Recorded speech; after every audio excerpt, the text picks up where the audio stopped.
Yan na guys yung minarkot ko nung isang araw. 2 araw na yun ngayon. Ewan ko lang kung magkaugat yan. Sana nga magkaugat to guys. Para mailipat ko sa mailipat sa paso. Maka rin, survive.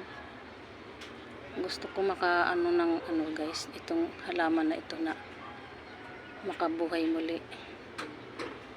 Kasi sayang. 2 araw na yan guys. Ewan ko lang kung magkakaugat siya.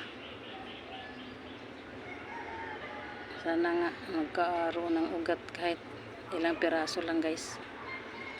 At least pag inilipat sa sa paso, may ugat na siya. Nabubuhay. Kahapon naman nagtanim ako nitong tanglad. Ewan ko lang kung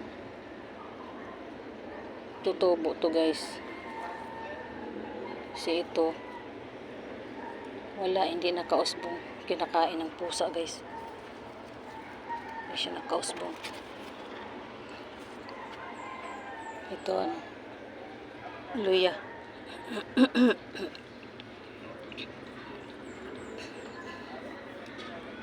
Nabuhay siya dyan.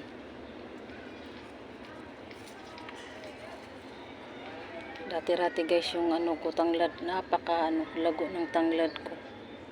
Ngayon na hindi na ako nakapagpalago ng tanglad.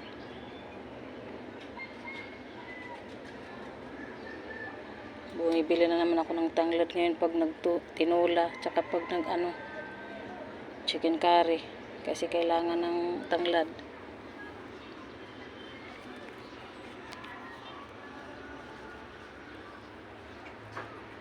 Ito po guys, taas guys. Ito sa garden ko. Yan. Tarik yung araw guys.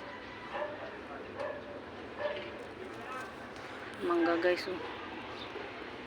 yung mangga. Itik sa bunga guys. Kita nyo guys yung bunga. Andun sa dulo guys, yung sa dulo. Yung dulo na yan. Yan. Kumpul-kumpul yung bunga guys ng mangga. Sa palagay ko lang yung mangga na yun, yung maliliit yung Indian mango, yung malutong. Sarap sa bagong alamang.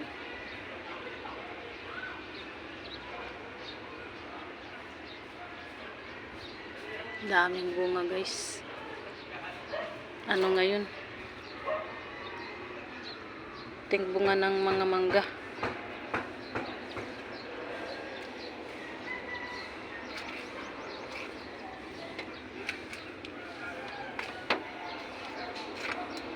Dilig na dito yung asawa ko kanina. Thank you guys for watching.